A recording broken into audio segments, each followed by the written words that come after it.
Are you there, Brittany? Yes, I'm here.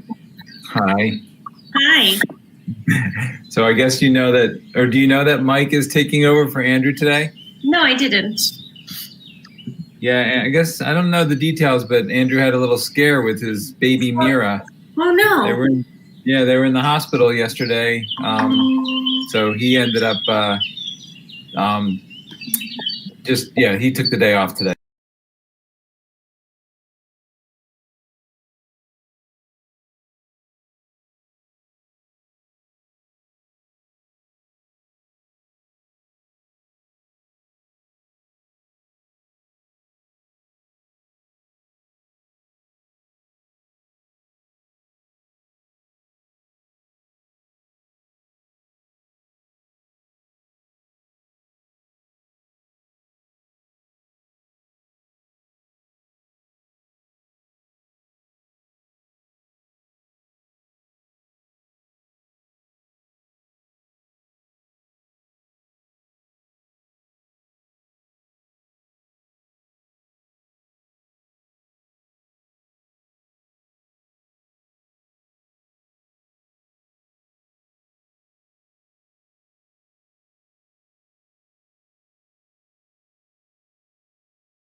Hey, Brooks, how are you?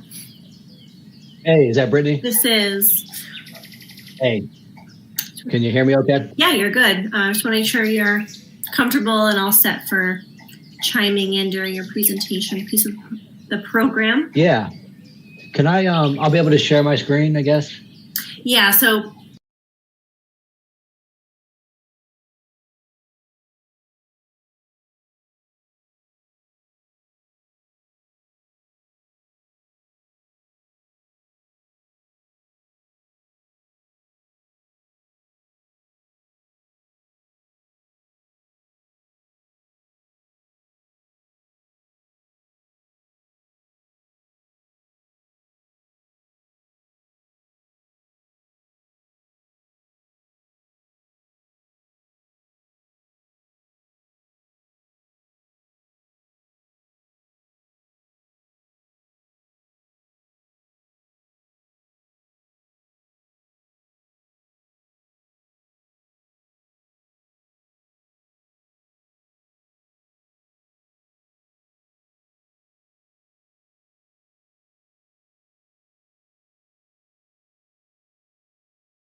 I think we're just waiting for Wendy.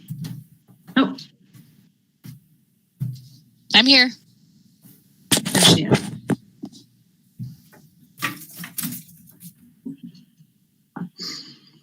We can reconvene our meeting to open session. The board has been in executive session since 6:30 this evening to discuss contractual matters. We could start with the Pledge of Allegiance.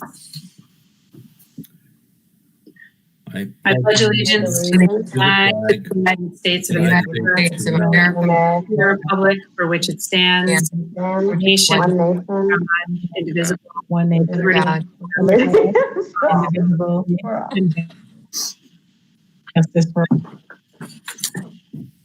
I hope all the audio doesn't sound like that. Oh dear. Let's start with, I'll just introduce everyone who's here from the board. Christine Beck, Jonathan Fishbein, Chris Meyer, Meredith Moriarty, Willow Bear, Wendy Sampson, and myself, Holly Dellenbaugh. And we also have Jody Monroe, Dave Hurst, Judy Kehoe, and I see Kathy Johnston with us. First on the agenda, approval of our minutes from our last board meeting. It is recommended that the Board of Education approve the minutes from the April 22nd, 2020 regular board meeting. So moved.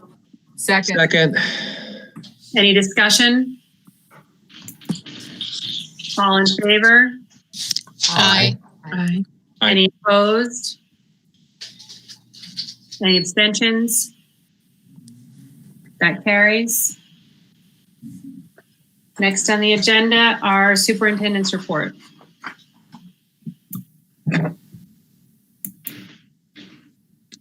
Thank you. So just before this meeting, a panel discussion that SUNY Albany is hosting weekly. The topic tonight was leading of crisis, and there were representatives from a few local districts. We were asked questions, the challenges of leading during this time, how remote learning was working, and other challenges that we're facing. SUNY Albany has put together a website through their School of Education, ed.org. They do record and post these sessions, and they also provide many resources to support K-12 education during this time. So I'd like to thank them for their work they're doing with our local schools. I also wanted to provide a construction update. We are continuing to move ahead with construction, and with schools being closed for the remainder of the year. We're beginning to clean out lockers and student materials in classrooms.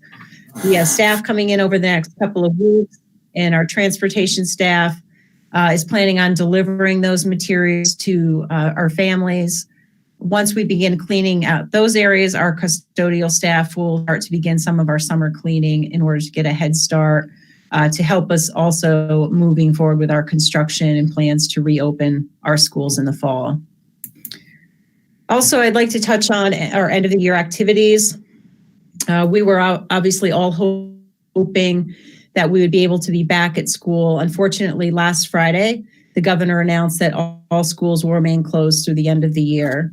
I know this is a loss for our students and families and our staff, and I want to assure everyone that we have already been working on our important end of the year activities and how we can celebrate our students, especially our seniors who are missing out on so many culminating activities. I know this past week, Dave Domel, the high school principal, did send a survey to students and parents to start to gather some information about graduation options, so we could see what people were thinking. We do not know what we're going to do yet. We're still planning and hoping to see what some guidance will be in regards to what we are able to do. But we will make sure we're finding a way to celebrate our students and their accomplishments. And finally, this is Teacher Appreciation Week, and today is Nurses Appreciation Day. In this time of crisis and uncertainty, I'm very grateful for the hard work and dedication of our instructional staff. They've worked tirelessly to provide instruction during these crazy times. And while we all agree that remote learning has many challenges, our staff is doing the very best they can to keep our kids and families connected. So a huge thank you to all of them for their compassion, professionalism, and dedication. And that's my report. Jody, with the construction, have we been able to move forward with the construction in the auditorium? I recall, I think at the last meeting, you said that there was a holdup because something was in Ohio. The company who was supposed to be installing the rigging, there's a holdup there. They are still doing work in the auditorium, but that does have to get done before they can move forward with other components of it at some point. Because the company is in Ohio, they have been reluctant to travel to New York for obvious reasons. So I haven't heard anything more from Greg on that, and that it's in a holding pattern. On the other hand, Holly, the facilities committee did have a request from Greg to do the entire parking lot at Glenmont, which we did approve. And I went by there today and it looked like it had been done overnight. I don't know if they had finished it, but it looked, what I could see from the road looked really nice. I'll have to do a drive-by. The blacktop looks nice. It just made sense to do it now because because nobody's there and there was no reason to add it to another project at a later time. So, it was a pricey addition to the parking lot, but it just made sense to include it in the scope of this project because nobody was at school. Does anyone else have any questions for Jody on her report?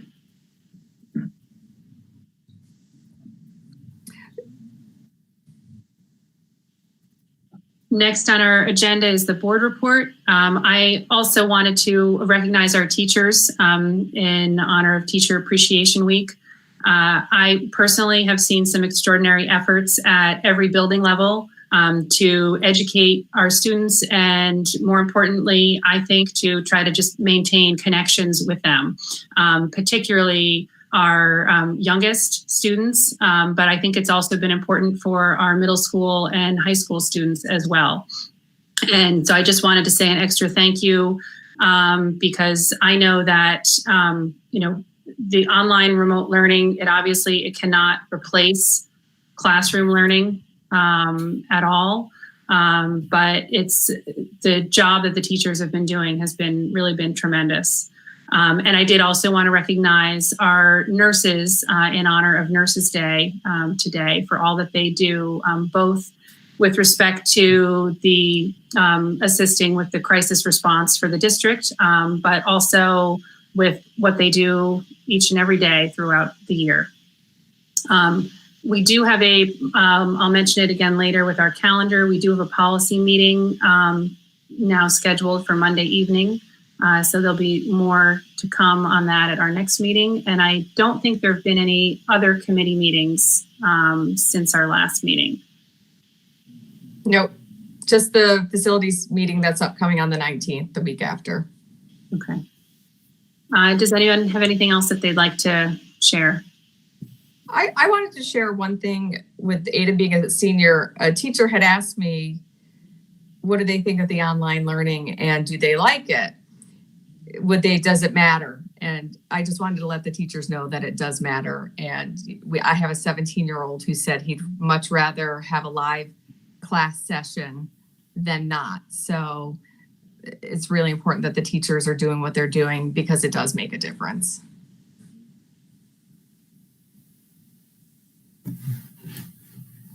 And I just wanted to add to the appreciation of teachers. I wanted to add a special thank you to the special ed teachers who are making heroic efforts for some of our harder to serve students who might sing as and our school counselors and therapists who I don't think get a week or a day of appreciation, but I can say personally, my child has had Zoom sessions today with his occupational therapist, his counselor, his special ed teacher, and that's making all the difference in the world for him. I just don't want to leave them out. Thanks, Willow. Anybody else?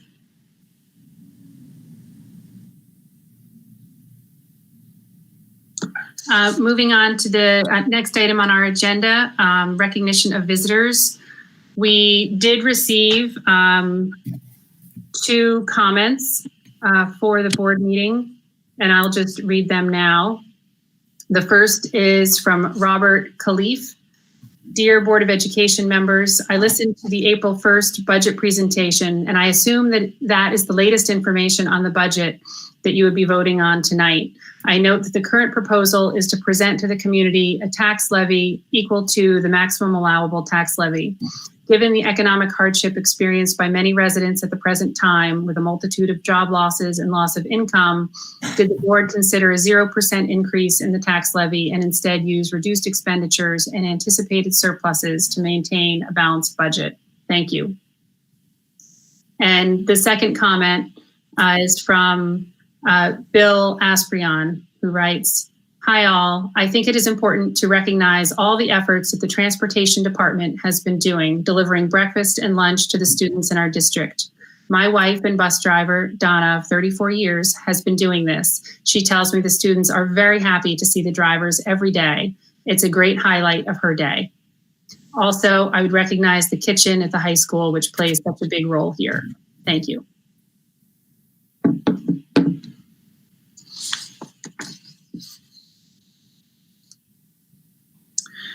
Next on the agenda are presentations this evening. Our first presentation by School Bus Consultants, District Transportation and School Start Time Review.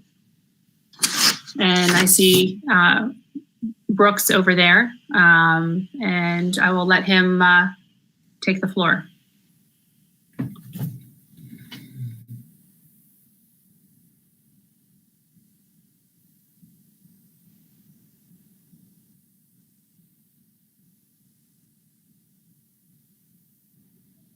Brooks, if you're talking, we can't hear you. Yep, I'm back now. Let me just, let's see here. I'm not sharing the right screen, am I?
policies, but they should be commended for understanding that the relationship between the replacement strategies, safety, the total cost of ownership of their assets, vehicle reliability, and factoring in also staff satisfaction with the vehicles. So just overall, it's a solid process.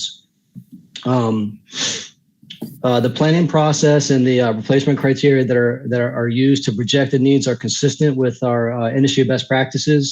And what they do is they ensure that they review the school bus usage every year. They know the maintenance history, and then also assessing the technology needs. And that was part of the reason that we were brought in, was to assess technology needs on the buses.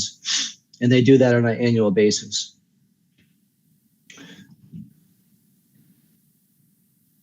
The chart here shows the adjusted replacement plan, the 10-year replacement plan. You can see it's pretty well evened out across the board.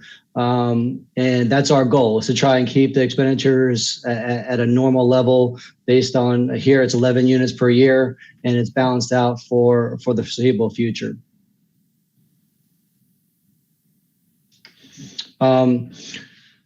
A couple key takeaways here is that, while overall the fleet is in good shape, we're talking about potentially adding some technologies to the buses, so that will require some additional expenditures, and this is something that we want to consider as we move forward. As you add maybe cloud cameras and Wi-Fi or GPS on buses, it does increase the cost of the asset, and that's something to consider with your fleet management processes.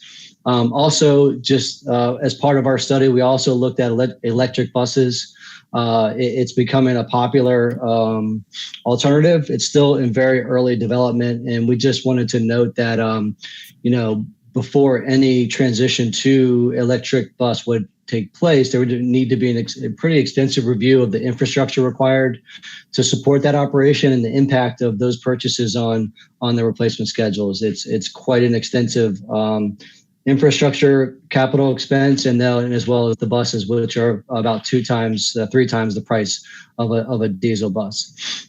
So those are just some considerations overall. But I think the main takeaway right now is I'm going to start to kind of mix in some of the COVID realities to this presentation. When we started this work, COVID wasn't part of the conversation, and now it definitely is. So we'll be, as transportation partners, we'll be looking at the impacts of COVID-19, not just on the fleet management and purchasing, but also the entire organization. And, so there could be some impacts as we look at the COVID guidelines that are coming down with social distancing and different safety requirements. We'll have to pay close attention to the current bus situation and the capacity.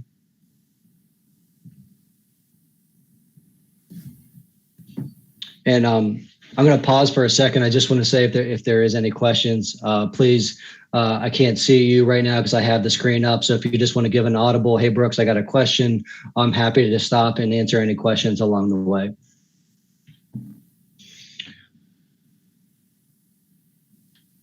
The next section is the routing assessment. The objectives of this assessment were primarily to conduct a comprehensive review of the bus routes operated in the 2019-2020 school year, and we wanted to determine what opportunities were available for efficiency throughout the operation, and also assess the impact of shifting bell times and develop a route plan for the 2020-21 school year.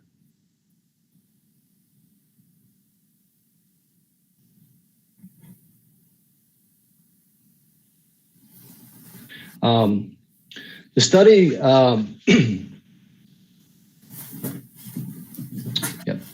The study concluded that there were 92 daily route buses for the 2019-20 year, which served approximately 4,879 planned students, meaning students who were eligible to ride the bus if they chose to ride. The buses were spread out across 3 what we call separate tiers or waves, where school students are picked up and dropped off first, then the middle school, and then elementary school. Students attending the non-public schools are transported as well as part of policy. And often outside of their tier system, as non-public schools can set their independent billet times, which has a factor on the system. The report praised the transportation department under Cindy for a couple of items. One, taking daily counts of how many students are riding each bus run. We don't see this a lot across districts of going to this level of detail, but it's valuable information that can be incorporated into more in-depth study of the bus routes. And this will be especially important for COVID operational planning, as it'll provide much needed capacity data. We'll have a good understanding, actually an excellent understanding of the capacity of the buses. The historic ridership data will really help with that planning. Overall, the assessment concluded that there are some potential improvements to the efficiency of the operation, and that a change in bell times could partially facilitate improvements to some degree. The bell time scenario that was chosen for implementation, we suggested that the buses could be reduced down from 92 buses to approximately 82 to 84 buses. That was based off our initial analysis. However, we are recommending that we start the year with at least 90 route buses to minimize any operational disruptions. And also, again, with the COVID impacts, we're going to want to keep the assets for now and then assess one, what's the impact of the COVID operations, and two, how are we working with the bell times before we make any further changes to the fleet size or reductions in buses. Brooks, this is Holly. I had a question. If we decrease the routes, does that increase the ride time on? Yeah, so we're trying to balance it. That's a good question. And actually the next slide kind of gets into that. And what we're looking for, to answer your question, is there's a sweet spot of the total ride time of keeping it below 40 minutes. And then we're also looking for ridership that's below 75%. So going back to your question, yes, there would be potentially some increase, but there are a number of routes that are under 25 minutes. So if you can tolerate an extra 5 to 10 minutes, then what we're looking at is some longer, potentially some little bit longer bus times, ride times, but then that correlates into some efficiencies. Brooks, did you say you were increasing about 5 minutes from rides that were now 25 to 35 minutes? Is that what I heard? No, I was just speaking in generalities. I'm just saying that what I'm showing here is that in our opinion, we want to keep ride times at least below 40 minutes, no longer than an hour. You're going to have some routes, they're your royal runs that are going to be longer, right? But in general, we're trying to keep the runs around 30 to 40 minutes at most. And so what we're saying here is, and in this example, there are some that are less than 25 minutes where we consider that to be like a shorter run that we could potentially add 5 or 10 minutes to. Okay. Hi, Brooks, this is Christine. We were working on reducing bus rides to the rural areas because that was an issue that we didn't want the kids on the bus for an hour. And we actually added buses to reduce the time ride. So would we be moving back with that? Because I don't want to see that be an issue again. Yeah, no, that's a good point. And that has to be taken into consideration. The goal would not be to significantly impact customer service. So the goal in our minds and looking at it is there's an opportunity to do both. There is, again, looking at some of the ride, not the rural ones, not touching those, but looking at some of the runs that are in the sweet spot for potential of combining runs. Okay. All right. I just wanted to make sure that we just went from an hour to 45 minutes. We were going back to an hour. Yeah. So that's why this has to be very targeted. We looked at every bus run and every potential combination. So there would be a lot of changes to how the system is set up, but we're not going to disrupt some of the precedents that have been set. And then the other question I have, and maybe it's in the later slides, if we can't replace the buses at the rate that we're replacing them now due to budget constraints, how Right. is that going to affect this plan? Well, I mean, there's no impact to, I think there are two different plans, right? So there's no impact to the routing, what we're talking about the routing. I think where the impact with that is it comes to your fleet replacement cycle. And then we may start looking at extending out. So the recommended replacement cycle is 10 to 12 years. So you have to start assessing the buses and saying, well, can we get another year out of this bus based on the quality of it, based on the maintenance history, based on the miles, and really start to look at the organization, really start to look at each bus and try to extend the life if possible without incurring additional maintenance, heavy maintenance costs. Okay, so that doesn't really have an impact on this No. assessment at all. Okay, thank No. you.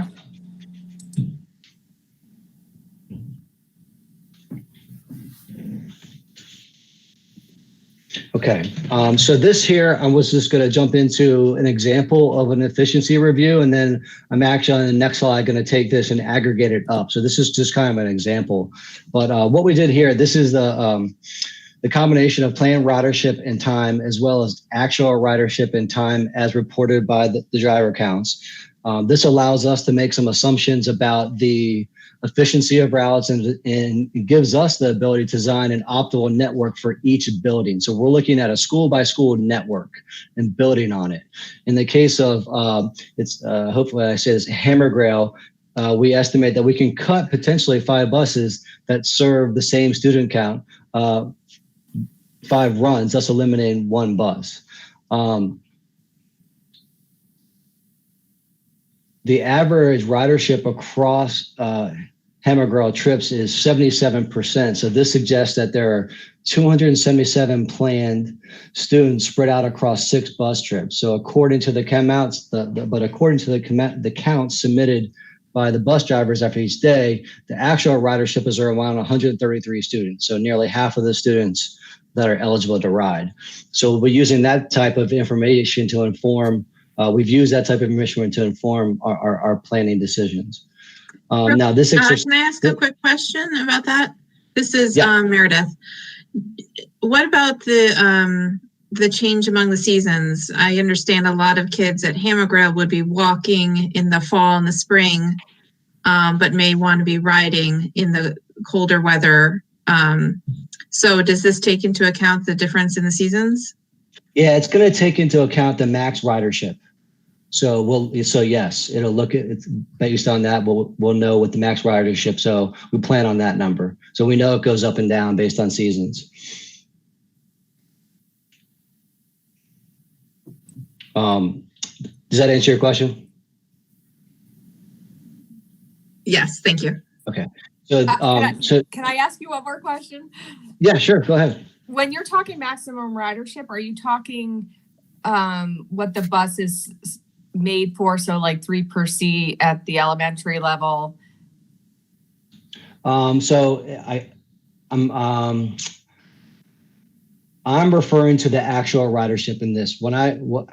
I'm referring to the actual counts on the bus, and we are taking also into account the capacity of the bus, which is either going to be a 72 capacity bus, but then it depends on the bus run and the kids that you're transporting. So if it's a high school, you can only fit 2. Elementary, you can maybe fit 3. So we do take all that into account when we do our analysis. Okay. Thank you. And this exercise was extrapolated across all of the Bethlehem CSD school buildings and their associated bus network. So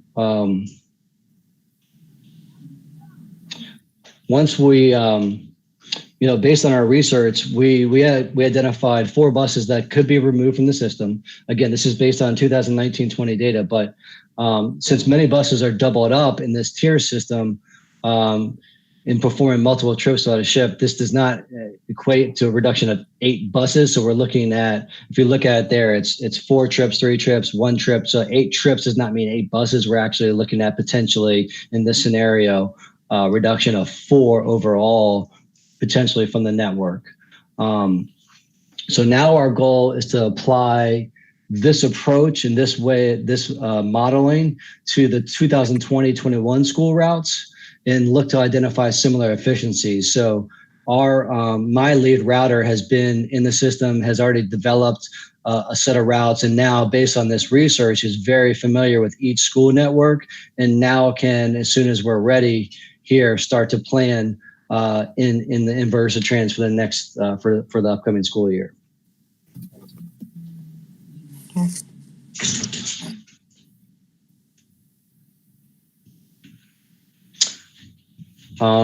Looking at the bell time change and the transportation feasibility review, the takeaway here was after several committee meetings and review of potential scenarios, we decided to go with middle school and high school starting at 8 a.m. This gave us a step closer to the start school later or sleep science initiative. Not quite 8:30, but is a step in the right direction. And then what we did is we analyzed, again, every route in order to understand the total buses required for the change.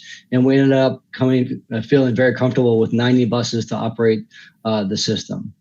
I think there's one note just to make here that analysis of the existing driver payroll suggests there's a wide range of hours amongst the drivers and the staff. So we'll have to look at that and adjust, and our goal will be to balance it out to some degree. We understand that there's going to be drivers that have specific needs and only can work in the afternoon or AM, and that's not a problem. But we're, as an overall goal, it's going to be try to balance out the hours a bit.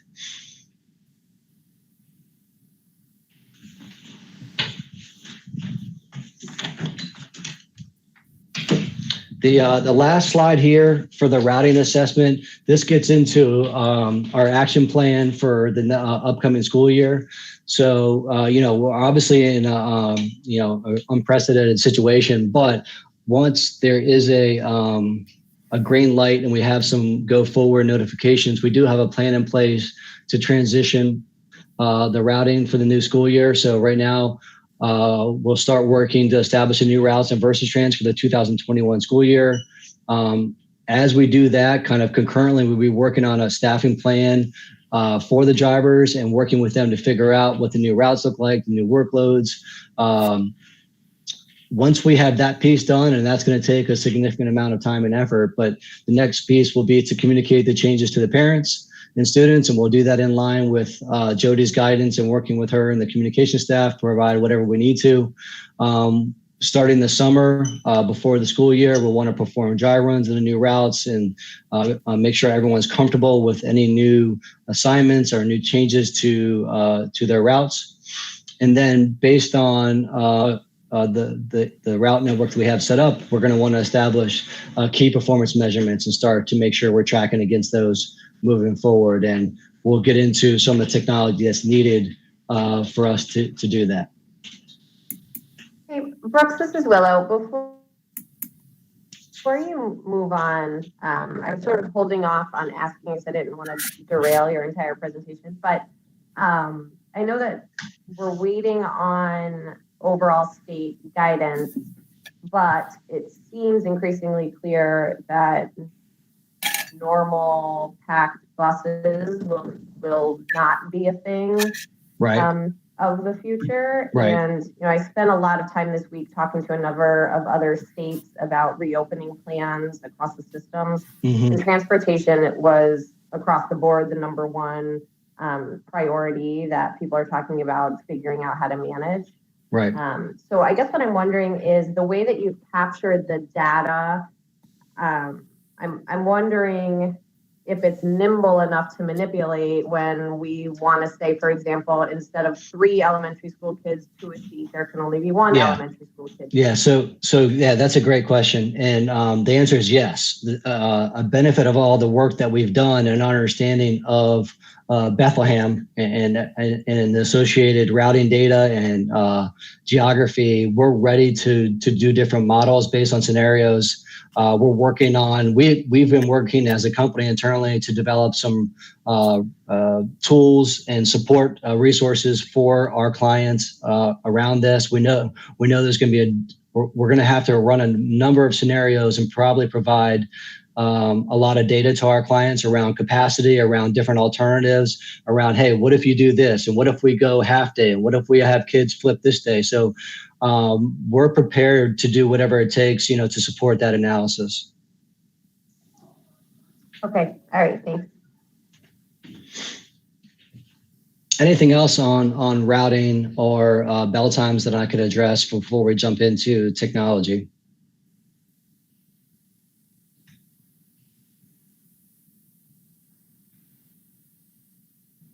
Okay, so the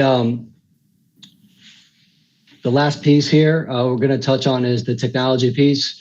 And the first takeaway here is that, so far, Bethlehem has done a great job investing in technology. They have Tyler Technologies routing, field trip, and maintenance software packages. And these are great software packages. But the systems are severely limited by not having GPS. Just GPS right now for transportation departments is the linchpin that glues everything together.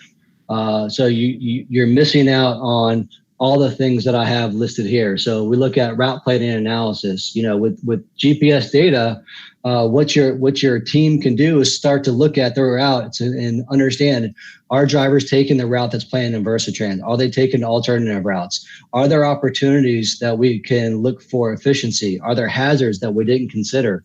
That's all available through GPS very easily, looking at a driver's scheduled run versus what they actually did. And that's very, very valuable data. Obviously, the performance accountability, the GPSs on the buses enable the dispatchers, managers to assess late routes, to identify lengthy bus stops or underused bus stops. So it's a great operational tool. We're working with a lot of our different clients on how to establish and use this data to improve their operation and save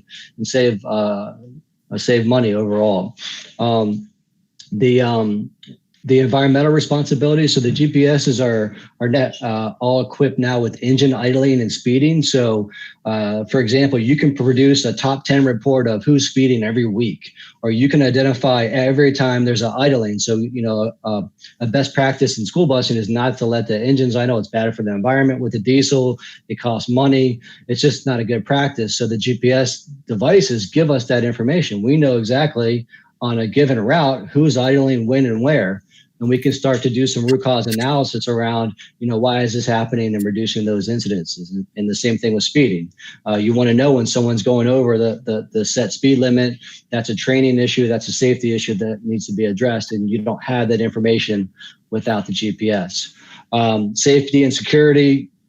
Pretty simple. If you have a GPS, you can always identify and find the bus. And we're going to get into some of the other technology that allow you to actually identify a student as they get on the bus and get off the bus, and make sure they have security there as well. I touched on the cost savings, but just to say it again, off-route detours, using more gas, it also brings in a liability issue when you're off-route, not following the set path. So GPS gives you that ability. And then lastly, from a payroll planning, I mentioned earlier the ability to look at scheduled versus actual data. It's also very important when you're doing your payroll. You can start to see what was scheduled versus what was paid and start to do some analysis like, why is this driver consistently over, or why is this schedule consistently off, and make some informed decisions on your payroll.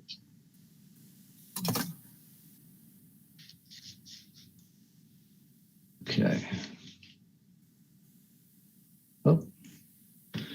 So I went through and I tried to summarize the analysis and just put basically a prioritized list of what I would recommend. So beyond GPS, our first and foremost recommendation is, obviously there's going to be challenges from a budget perspective. And, so this is, I'll put that in perspective. But, if there's the ability to invest in any of this, the GPS is the number one priority by far.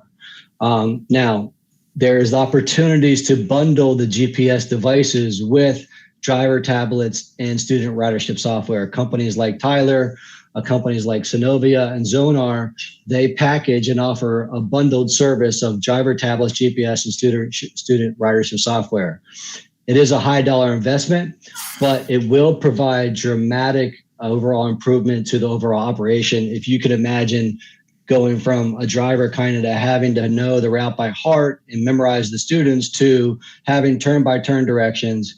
When the student gets to the bus, they swipe in, it shows a picture of them or has their name. They know who they are. They're on the right bus. If they're not on the right bus, it tells the driver. So you can start to kind of understand the amount of safety and overall performance improvement you get from a technology like that. We've seen a number of locations that have used it. It is challenging to first set up, but once you get it implemented, it is I think it's a very quality product that brings a lot of benefits. The second thing that we would look at currently, all of the timesheets at Bethlehem in the transportation part are manual. So you have paper timesheets. It's kind of uncommon at this point. Most locations have some kind of a time clock where staff can clock in and clock out, and that starts to be your tracking. Now, the latest and what we recommended in the assessment was a software called Bike Curve, which is a time and attendance and time clock. What it is, it's basically a dispatch platform that allows you to control your entire operation and provides all the analytics as far as on-time performance and all that all built in. So it's a pretty powerful system, but it does require a GPS for optimal performance. If you don't have GPS, it's just kind of a time and attendance system. With GPS, it becomes an operational performance assessment tool and a way to manage cost control and do your driver payroll. The third thing on the list is the potential camera upgrade. So I believe if not most of the buses have a camera, and they have cameras outside. There is some upgrades available to an online or cloud environment camera. It's a software and hardware upgrade where you can have video on demand. That is also could be a potential good investment. Moving down the list, we also had a learning management system for driver and safety training. It's a pretty common practice now to have a comprehensive online learning system. We did discuss that with the leadership, and we felt like it might not be a great fit right now, but something that could consider down the road.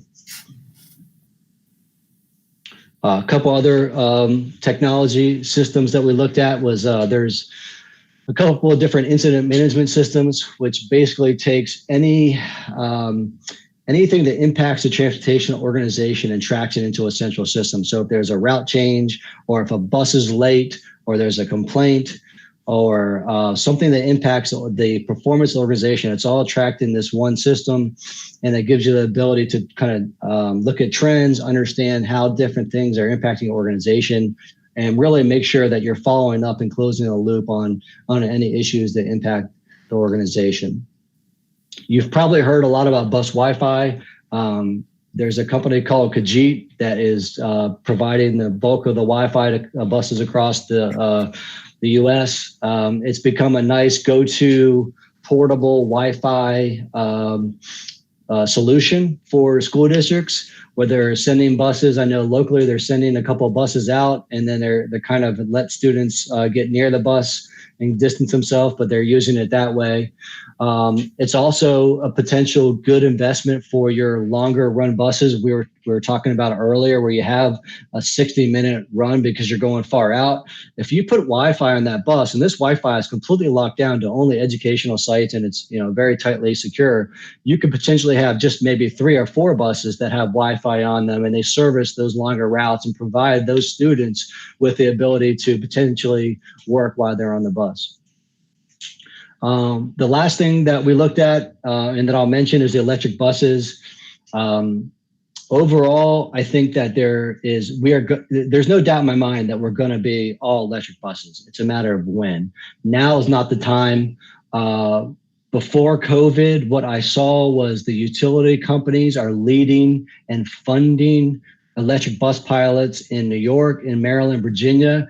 And if those utility-backed pilots, if those work, and basically what's going to happen is the buses are going to help power the grids for the electric companies. If that works as planned, I do think there's potential for a widespread adoption, but I wouldn't expect that for another few years. So what I recommended was to look for federal grants. There's a process to apply every year, and then pay attention to the utility companies and see what's going on. There's a potential if those break the right way, they may be looking for additional pilots, and most of these utility companies were funding almost all of the capital expense for not only the buses, but also for the infrastructure.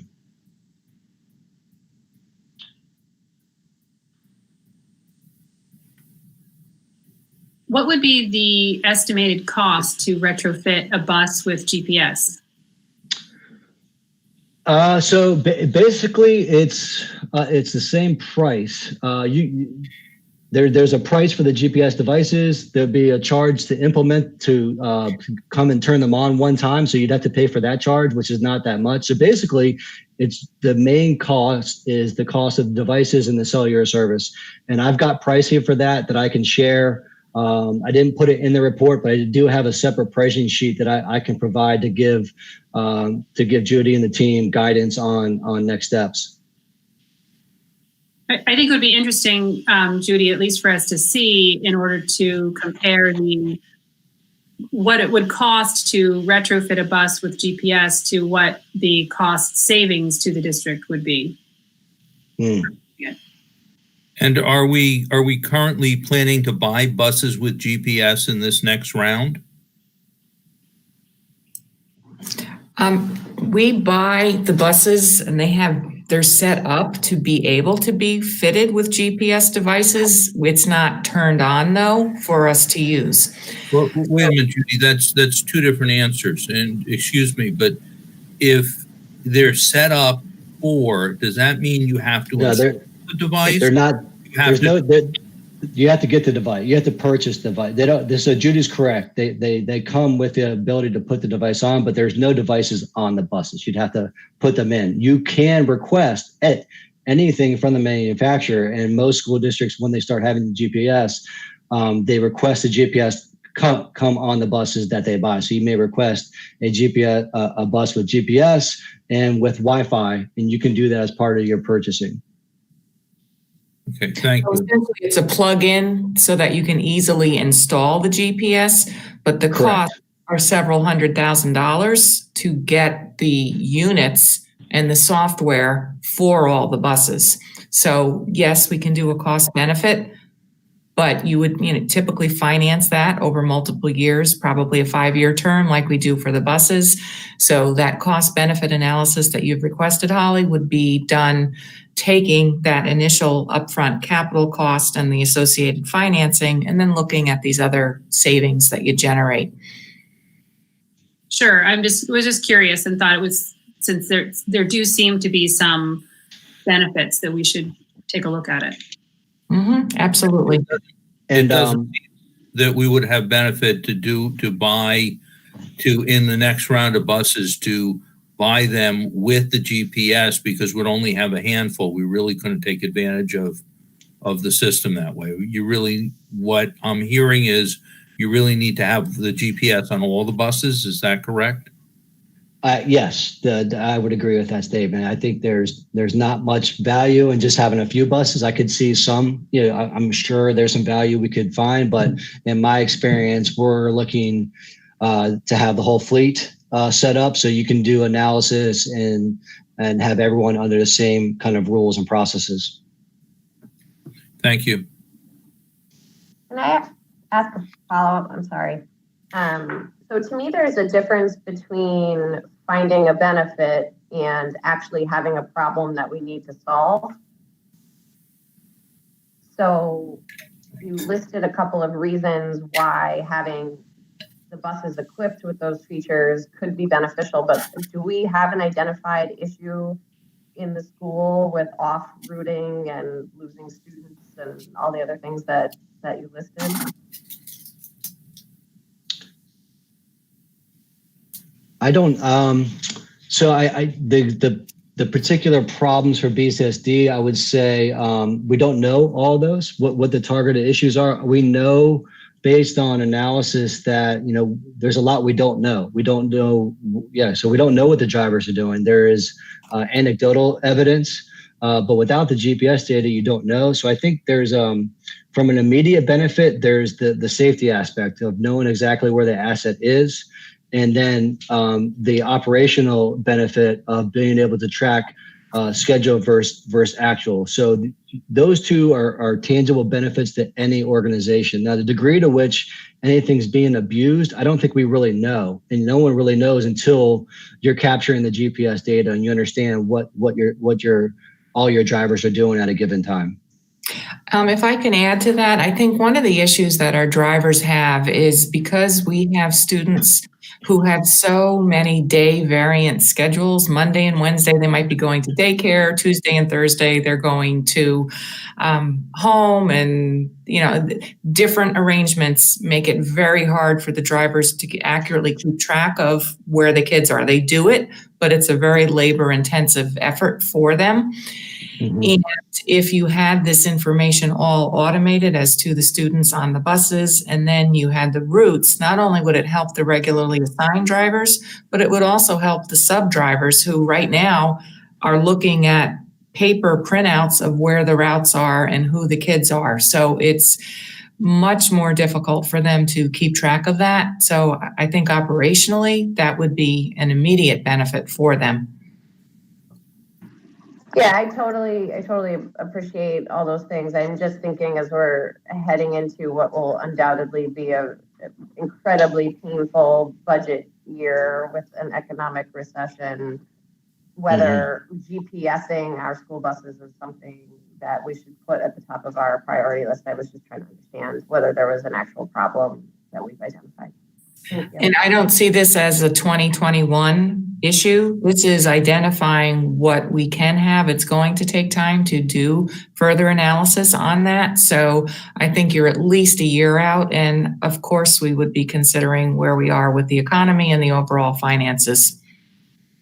Yeah. Agreed. Yeah.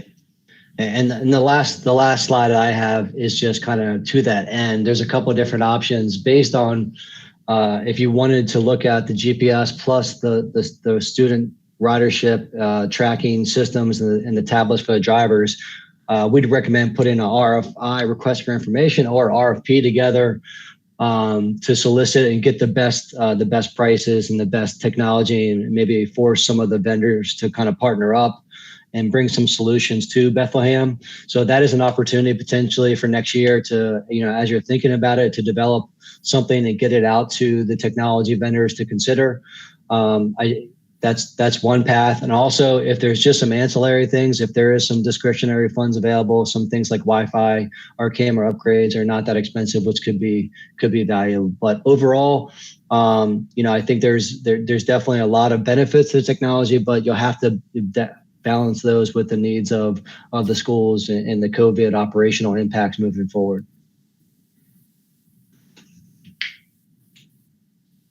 Is there any questions that I can answer regarding anything in this presentation or anything in general that I can try to answer?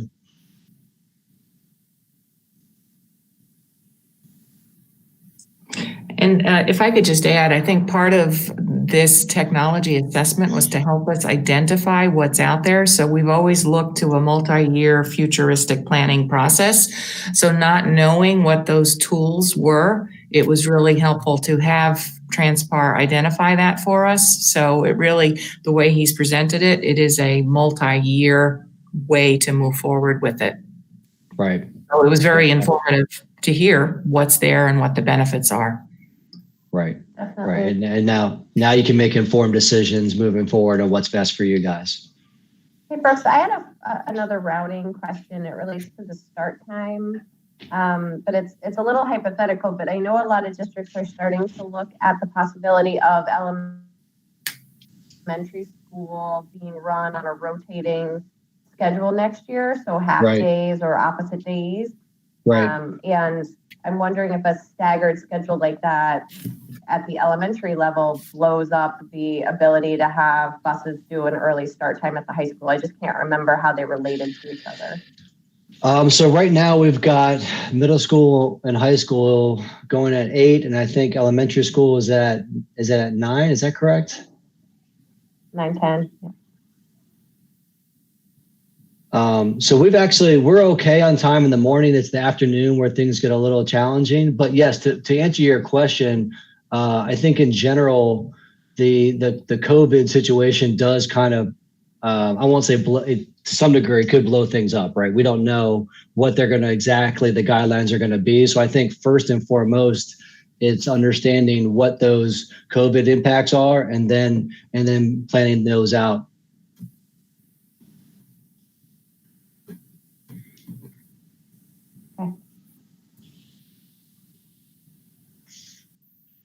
Any other questions I can answer? Or I was still, sorry, I'm not sure if I answered that one fully. Go ahead. No, Brooks, it's Jody.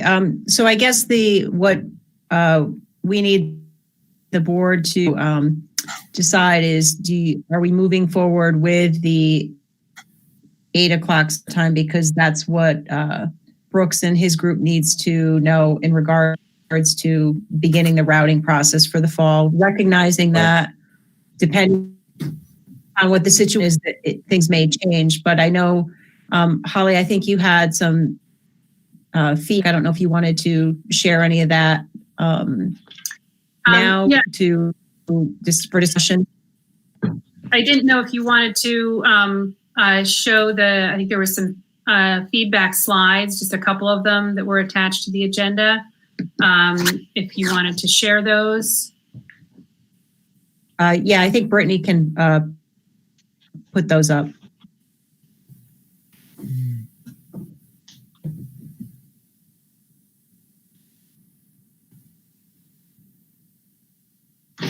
I'm sorry, what was it that you guys were looking to review?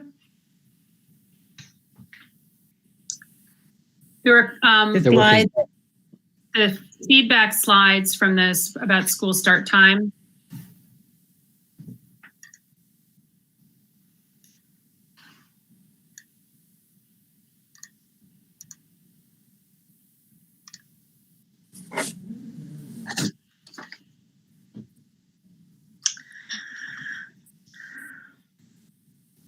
Based on the schedule that was presented and the time change, I think the 8 o'clock looks reasonable and it doesn't really impact any after school activities, and I'm good with the 8 o'clock.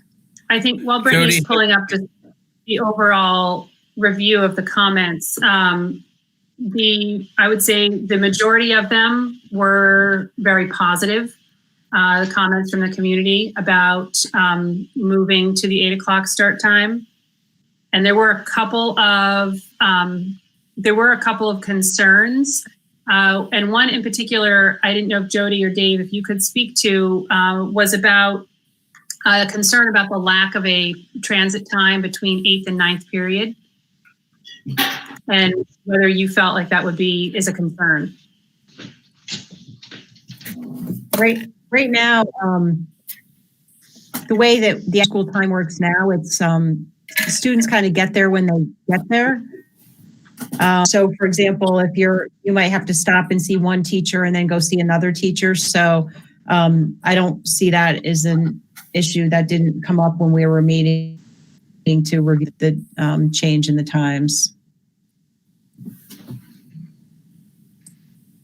And then the other, and it's listed on the slide, one of the other concerns that came up a few times was with respect to the 1 minute reduction in class time versus reducing the pass time between classes.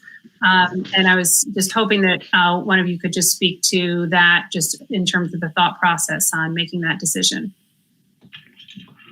Yeah, so when we were looking at different drafts of the schedule, we talked about reducing the passing time and keeping the class time the same. The problem with that is that teachers felt that if we reduce the passing time, there logistically are points in the building that kids cannot reasonably get to the classes, so they'd be late anyhow.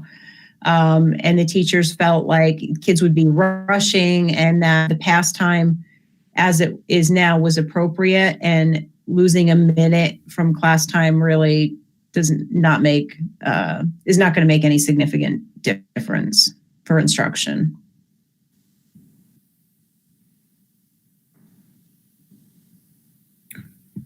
Jody, have you already started scheduling for next year?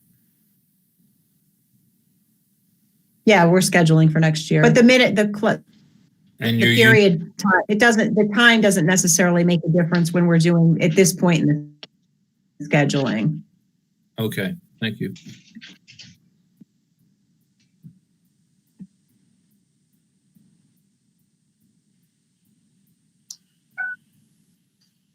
And I think that covered the main concerns about changing the bell schedule.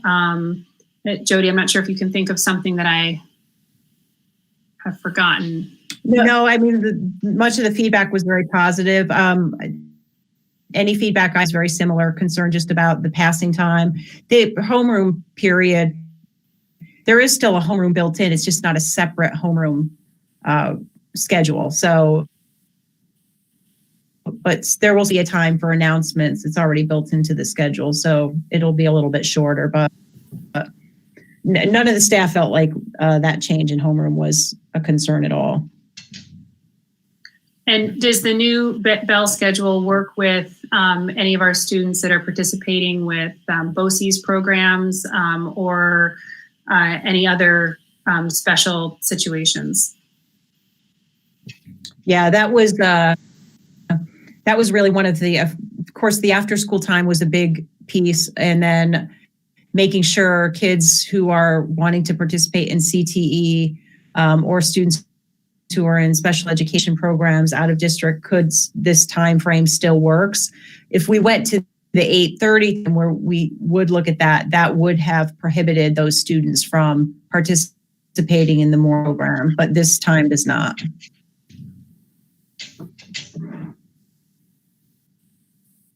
Does anybody have any questions for Jody or Dave about this proposed schedule change? No, but I would have to agree with what Christine said, that based on everything, I think that we should continue and put it in place.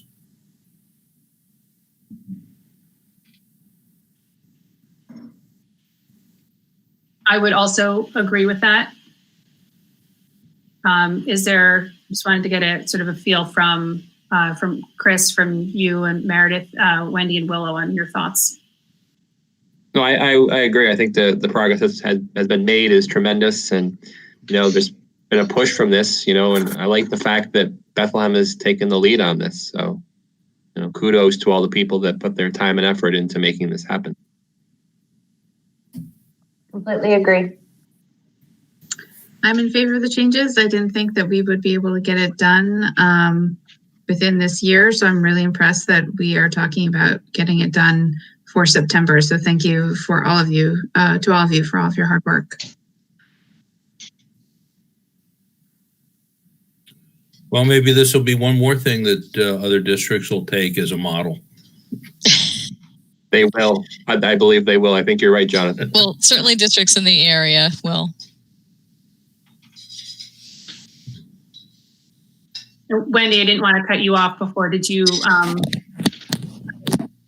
think you said you were in support of the new plan?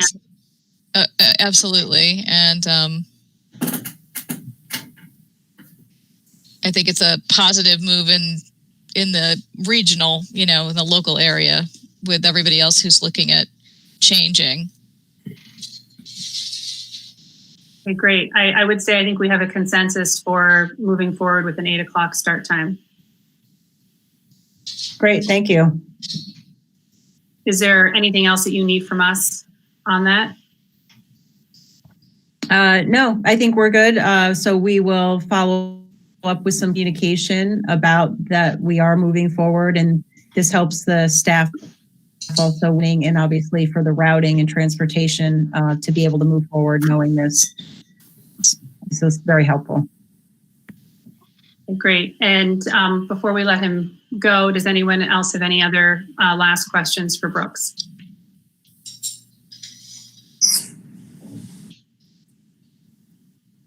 Great. Thank you very much for your presentation.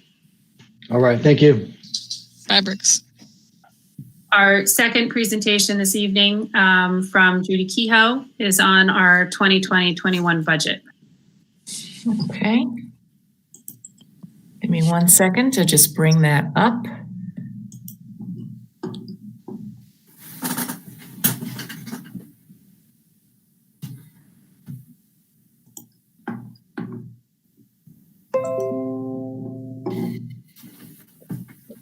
Okay, can everybody see that? I can. Okay, great, thank you. So as Brooks noted, I can see my screens, but I can't see you. So if you need me to stop it all, please say so. Give me an audible clue. So we have had quite a bit that has happened since our last meeting. And as of Friday, the executive order that Governor Cuomo issued, 20226, did provide some answers for us as to what goes on with our budget process. We were waiting for that timeline, and we have it, and we've spent quite a bit of time over the last few days ironing out all of the details and making sure that we get to a good place so that we can efficiently put this in play. So the biggest thing, and we will of course be communicating this out to the community in the coming days on our website and through a postcard mailing, but we need to spread the word that there will be no in-person voting. Everything is going to be done via an absentee ballot. So typically in the past, where we've had maybe 200 absentee ballots and several thousand voters in person, what we'll have now is 100% absentee ballots. So the order does require that we mail out the ballots to all of our district registered voters. So these are all of the people who are appearing currently on our poll books. These are the books that everybody signs into when they come into the polls. And that is our official record of who we have ascertained to be an eligible voter. So we are going to post that roll on our website so that taxpayers can go in and take a look at it, make sure that their information is correct, because our goal is to get these absentee ballots that we're mailing out to them directly without any errors on addresses. We also want to give taxpayers the opportunity to get added to those poll rolls. So while there is no absentee ballot application per se under this new executive order, we are setting up a means whereby people can say, either through sending in an email to a dedicated voter information email account for the district, or to a dedicated phone number, they can call or email and ask to be added to our current poll list. And we're going to have several weeks where we can collect that data from the public, several weeks prior to the time when we need to mail out those absentee ballots. We'll probably be sending them out by June 2nd. Obviously, we'll need to give time to get them to the printer. We have to not only send out the ballots, but we have to send out the envelopes that go with that include the voter certifications that they in fact do meet the requirements to vote within the district over age 18, and that they have lived in the district for at least the last 30 days. So that whole package will be mailed out to this poll listing. And then it will also include a postage paid reply envelope for everybody to mail their ballots back in. So this is a little bit more expensive for us than our typical budget vote. When we have in-person voting, it's usually around $6,000 a year for the printing and the staffing of that day. Because we're doing it all by mail, the cost is probably closer to $52,000. Now that's a conservative estimate. That is assuming that we end up, currently we have 7,000 people on our poll rolls. We're assuming that we may get up closer to 15,000. And if the cost is about $3.50 per ballot, that's where we come up with the $52,000. We have been working with BOCES, and we're trying to get the best possible price on the printing of these envelopes. But of course, the postage costs are not biddable or negotiable. That's just baked into the cost. Judy, can I ask a quick question? Yes. This is Meredith. Did you just say that we currently have 7,000 registered voters and you think we'll get up to 15,000? That is a complete guess at this point.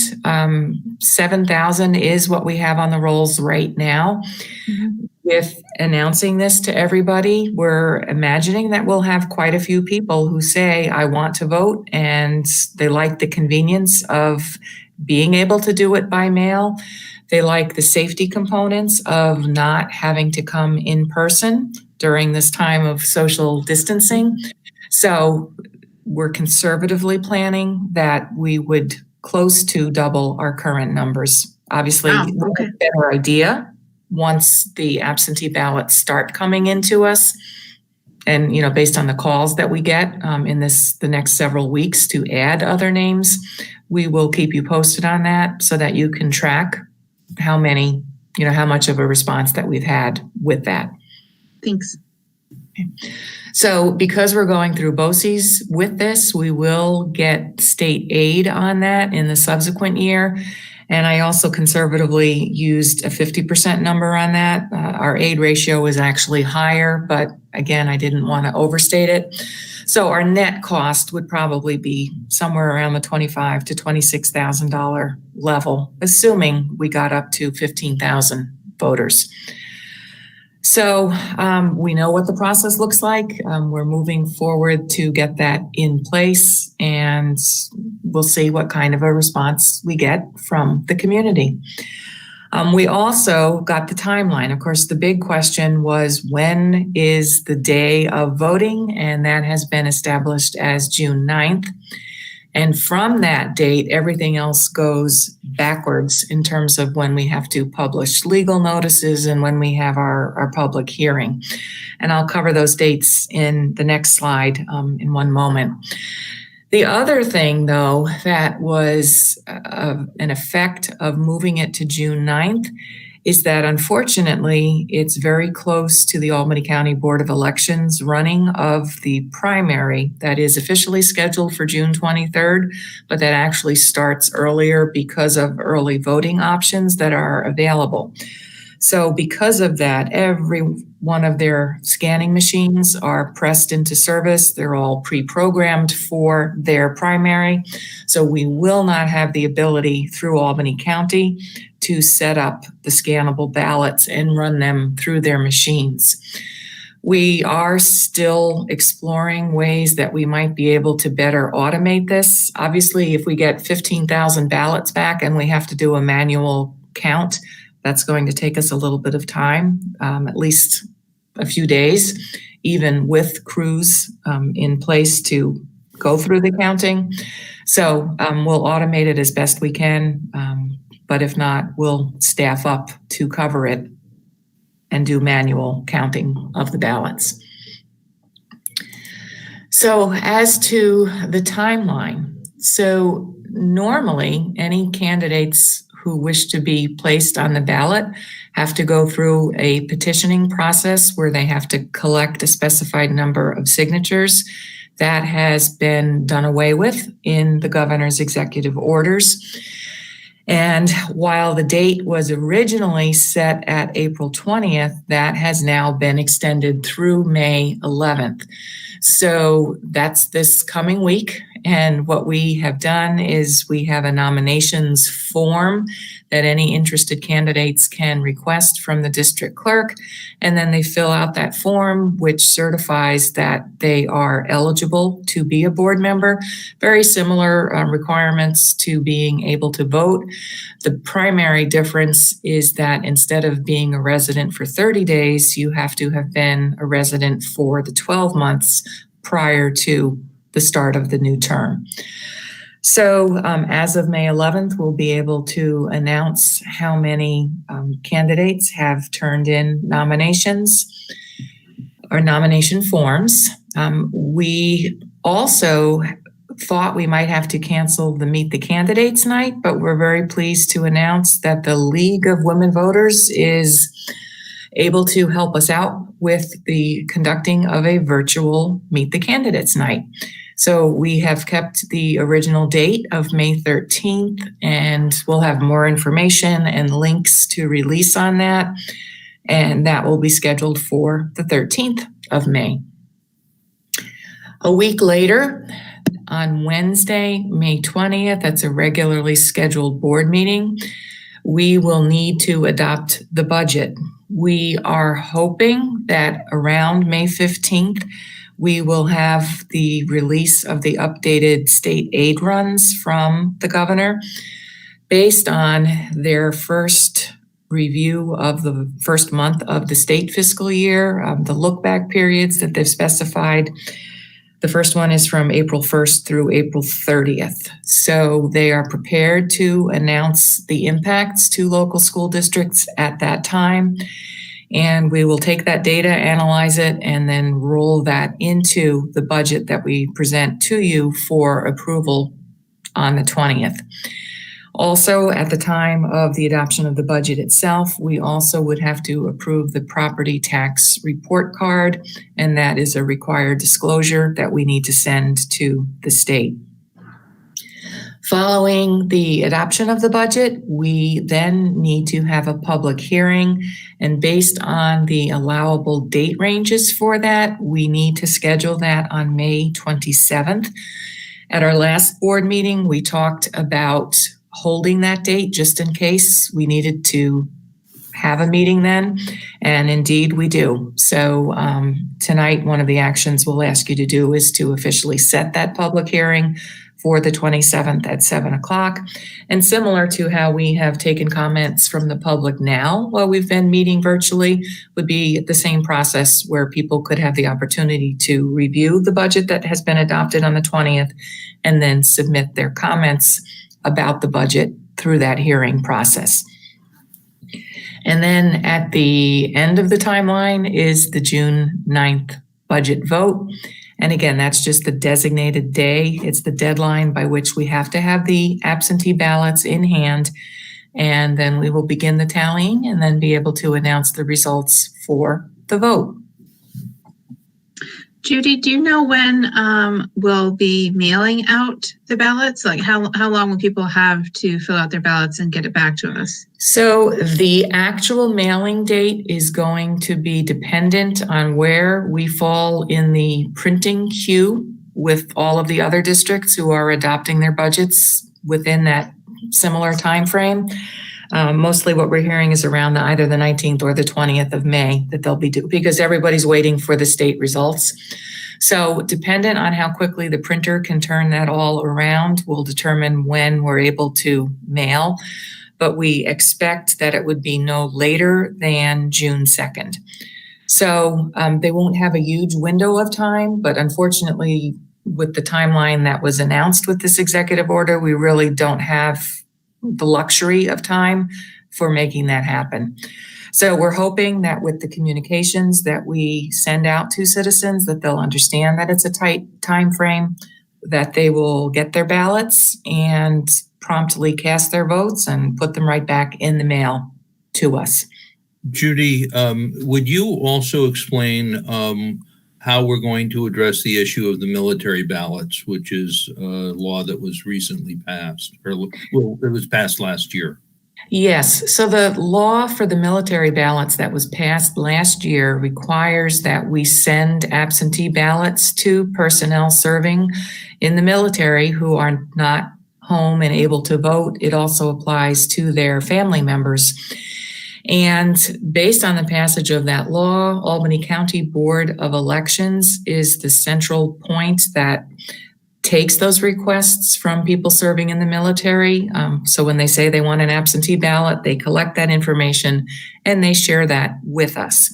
So we have that, and we are prepared to mail those ballots out to those serving in the military. The only glitch relative to this executive order is that based on the timeline for when we're adopting the budget, if that's on May 20th, obviously we will not have a final budget total that we can include on the ballot that has to go out to the military families on May 15th. So our thinking is that we will release a ballot to those families, and we'll include a cover letter with the ballot when we send it out to them to indicate that the budget total we expect will be X amount, and we will give them information on where to go, essentially to our webpage to get the final figure, assuming, if it does change when the budget is adopted, they would need to know where to go to get that information. And then at least we've complied with the timeline per that military ballot provision of the law to get it out on time and to give them the information on where to go to get the final updated information. So that really is the only unknown when we release it on the 15th would be the total budget amount. All of the other items will have been determined, the candidates and the library ballots and the bus proposition. Judy, the other question I have goes to what's going to happen on the Meet the Candidates night. My concern is that while I have great respect for the League of Women Voters, last year there were in particular 2 questions that were asked that were completely inappropriate and never should have been posed. One of them had to do with what would you do, what would you ask the union to give up in negotiating a contract? Now, the contract's already been negotiated, so it wouldn't be that question, but I want to make sure that we have questions that are fair to all the candidates and don't put any candidate in an awkward position, because if that question had been answered, anyone who answered that particular question would have had to recuse themselves from approving that contract. Mm-hmm. Understood. I think because we will be getting these questions in advance, and we can work with communications on that as we're announcing this forum, that the questions should be sent into the specified email, and then we can review those with the League of Women Voters just to make sure that they're aware of what might be an inappropriate question so that we can make sure that we can avoid that going forward. Thank you. Mm-hmm. Judy, go ahead. This is my Wendy. question was about how the process was planned for counting the ballots. Having watched some prior district manual counting, I was just curious if we had a plan ahead of time. I know it's going to be sort of a weird year with a lot of people on the ballot again, which caused issues in the past. So do we have a plan for how to keep that tally? Right. So the plan is we have already had a number of our staff indicate that they are willing to help us with this. We are not going to be using our typical poll workers. They're not regular district employees, and many of them, based on their age, might be part of the high risk group for COVID-19. So we will have a list of staff. We will provide them with the training on what they need to do in the tabulation of those ballots.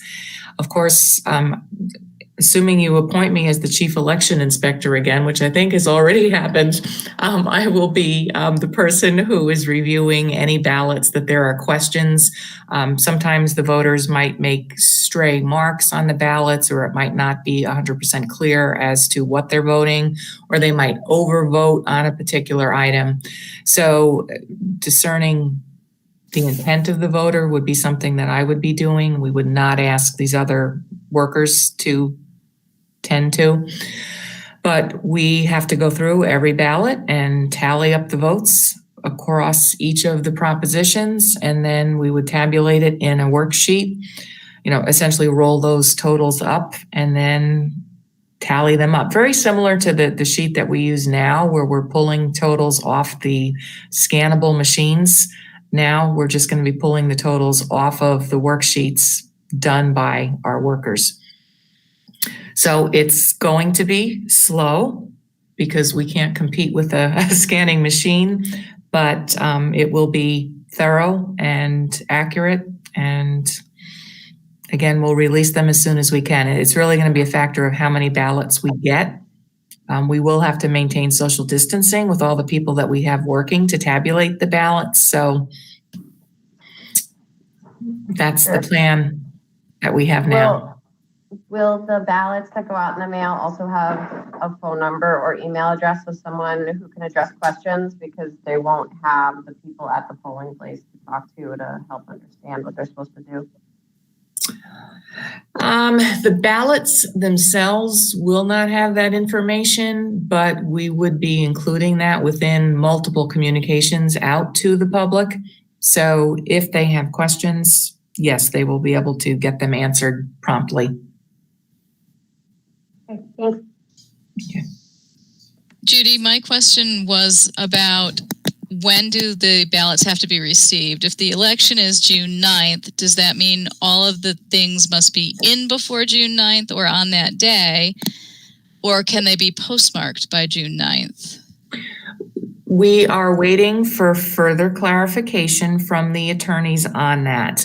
Generally speaking, in order for an absentee ballot to be counted, it has to be received by 5 p.m. on the day of the vote. So if that standard still applies, it would be 5 p.m. on June 9th. The ballot must be in hand in order to be counted. I can give you an update at our next board meeting. Again, the attorneys are still looking at that. And when I have a final answer on that, I will share it with you. Great, thank you. Okay. Judy, my question was regards to the ballots. Do you have to send an envelope to, let's say there's 3 members in the household, do you have to send 3 envelopes, or can you send 3 ballots in 1 envelope? Based on how we will be maintaining that poll list, you will have an individual envelope and ballot going to each person. So no, you will not be able to combine them into a single. You're automating your mailing process, so they would need to go in separate envelopes. Just checking. Yep. Good question. And so that must include every student who's turned 18 then as well on that list. Yes, if they're on the list, you could have spouses, you could have students who are 18, you could have college students who are back home now. Their legal residence would still be the district, so if they request a ballot, we would add them to the poll list and mail that out to them as well. So whoever is either on the list or who requests to be on the list, we will mail them a ballot and we will look forward to their response back. Okay, so one of the other knowns, of course, is that we have 3 seats available for the Board of Education, and we did get the petitions back under the old rules by April 20th from both all 3, Christine, Holly, and Meredith, who are running again. But we may have other candidates. So again, May 11th at 5 o'clock, whatever we have received, assuming we have verified their eligibility, we will then have the full list of who the candidates are for the election. And then we'll couple that with the announcements about the forum from the League of Women Voters.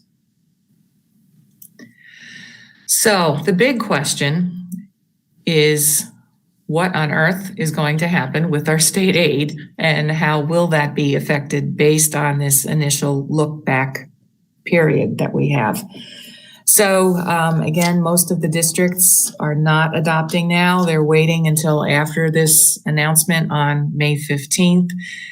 And as we had talked about at the last meeting, we do have a range of options. So based on what has been shared in the public announcements from the governor, We were expecting at least a 20% reduction in our state aid and possibly more, again, depending on how the state is doing with their finances with that 1 month review in their new fiscal year, and also what kind of federal aid is coming in. So the 20% floor was just over $2 million. Assuming it is $3 million, that would come off of our state aid estimate in the budget that we present to you for adoption. So right now we're at about 12.8 million for the foundation aid. That would drop down to 9.8 if we go with a $3 million reduction. Foundation aid is the only category that should be affected by these reductions because the governor did indicate that all of our expense-based aids, which are listed in the 3 lines below that, will not be affected. We could have some reduction. So for instance, transportation aid, because we haven't been running the buses, other than to do meal deliveries, will have lower costs. So we may have a lower number there, but I think in round numbers, we can manage that. And we'll go with what is presented to us on the aid runs. They did indicate that they would be releasing updated aid runs, so that will be our basis for what we present for these modifications. So what we are thinking right now is that we would not adopt, or we would not modify the total expenditures that we have presented thus far. We would handle the reduction in state aid by offsetting that within a use of fund balance. We have not, it's called appropriated fund balance. You'll note that third line up from the bottom on this slide, we've added that category in. We think that makes a lot of sense in our current situation because we will be saving money this year. We will be increasing the amount of the surplus this year in anticipation of these reductions. So if we in fact appropriate our fund balance, we're earmarking the planned drawdown of those surpluses from the current 1920 school year to be used to help offset those aid reductions in the subsequent fiscal year. So what has changed on this from the last budget presentation is that I reduced the 2019 capital reserve. In the prior session, that was higher by $3 million, showing a projected $5.3 million funding level for that reserve. And I've lowered that and put it into appropriated fund balance. I think this gives us the greatest flexibility with our budgets so that whatever the shortfall ultimately is, we'll be able to draw that down through the use of fund balance. And then we won't have to deal with restrictions of having that money locked up in the other statutory reserves. Judy, this is Chris. So what's the consequence of pulling that money out of the capital reserve in terms of the negative? There's no consequence other than when we approve a future capital project, which is a ways down the road at this point, what we use those reserves for is to reduce the amount of bonding that we would need. So the effect would be that we would have less money to pull from our savings and we would need to borrow more money. But again, that's multiple years in the future. So that was the reason I pulled it from that line item, because I felt the greater need was to fund this reduction in state aid that we know is coming. Okay, thank you. Mm-hmm. And the other thing to highlight on that is because we're about to issue the rest of the financing for the existing capital project that's ongoing, that's scheduled to occur in the June-July timeframe. I did check with our financial advisors because I wanted to make sure that using our fund balance wouldn't negatively affect the viability of this debt issuance in the underwriting market. And they confirmed that given the surpluses that we're generating and the reasons why we're using this fund balance, that should have no negative impact on going to the municipal bond market. Judy, when we go to the bond market, given that there has been, severe reductions in the interest rates, is that going to be I'm assuming that we will get a better rate and that it will be a savings over what we anticipated when we originally had the vote on the bond. That is likely to be the case. As the interest rates fall on what people are earning and, with the rates with the Federal Reserve banks, it does become a favorable time to borrow. Our financial advisors, Capital Markets Associates, had just shared some one-year bond anticipation note rates that had been achieved on notes that were sold, and they were less than 1%. So I forget what the percentage was for the projections, but I think it was higher. I think it was probably around the 3-4% range. So we should be well below that when we ultimately go to market. So that'll be a good thing going forward, especially in these times. Yes, it will help us. Mm-hmm. Thank you. Okay. So what we need to determine this evening is we will have you adopt the legal ad because we're required with the governor's timeline to get this published by May 12th. We, as part of that legal ad, have to specify the date of the public hearing. So by setting that on May 27th, we'll include that in the legal ad. This legal ad has statutory requirements as to all of the elements that have to be included within it. And it covers everything from what are the propositions on the ballot to how citizens can vote on the budget, to how they can get absentee ballots, and how they can present other propositions to be considered. So we did have to significantly modify the legal ad working with the school district council so that we could reflect these many changes in the procedures and the timeline with the voting. So that has been done. Everything references that it will be a series of virtual meetings. It states that there is no in-person voting, that everything is by absentee ballot. And we also specify how we will be determining who we mail the absentee ballots to and what that process is. As I had described earlier, they can call, they can email, and that's all within this legal notice.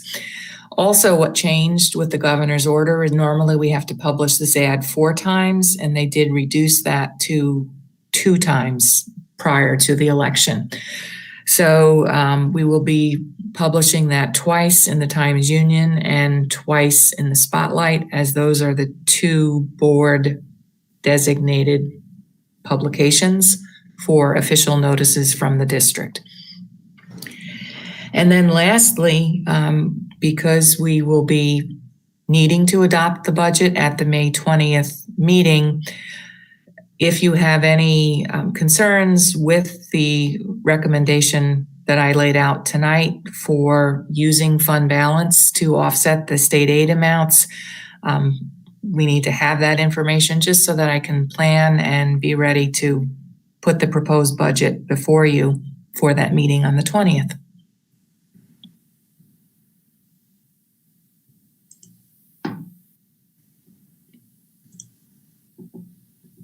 So with that, I'm turning it back to Brittany Barrett.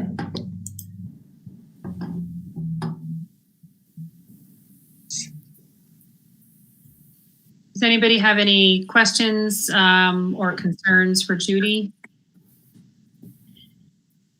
Nope. No, I think the use of the fund balance here is completely appropriate and necessary.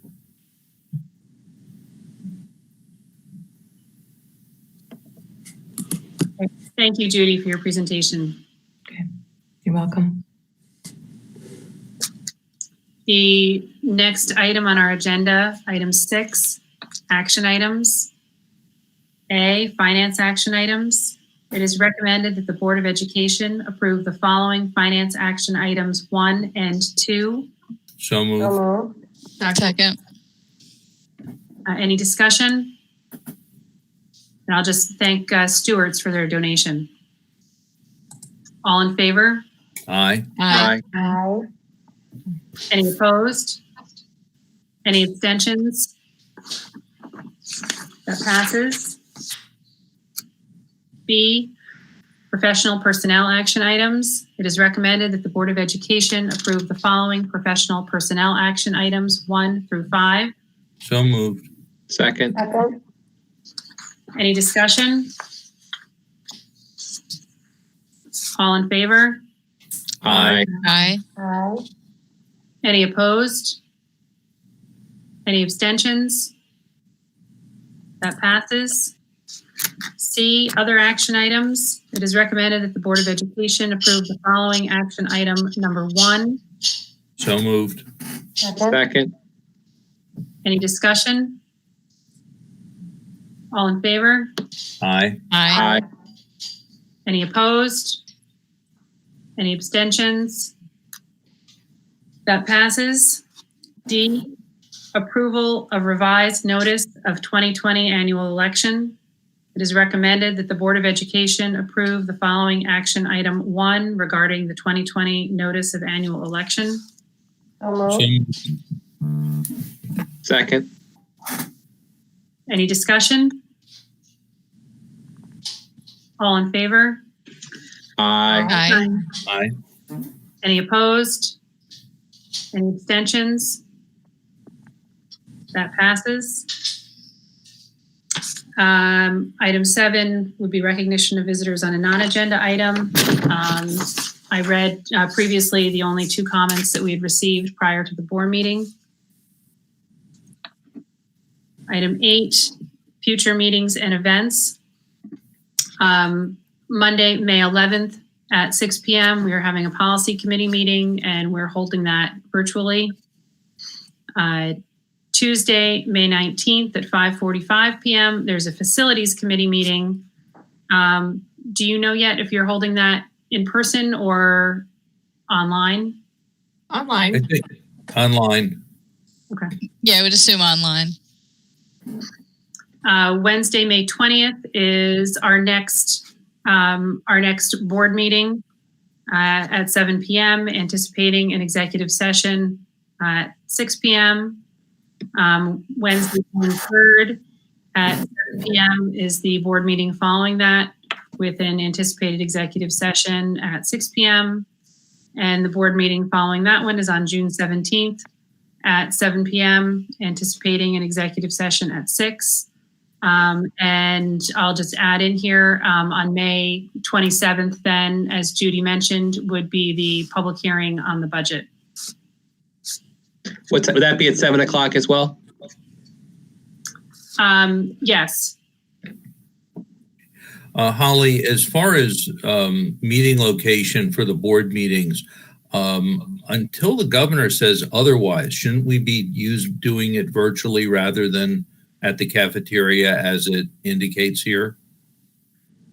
I would think so. I think that probably my guess is that the cafeteria is listed there because we don't know yet officially what's happening after May 15th with respect to the pause. So my recommendation would be that once we have an update on that, we update the locations. Fair enough. Thank you. Seeing no need to go back into executive session, can I have a motion to adjourn the meeting? So moved. Second. All in favor? Aye. Aye. Aye. Any opposed?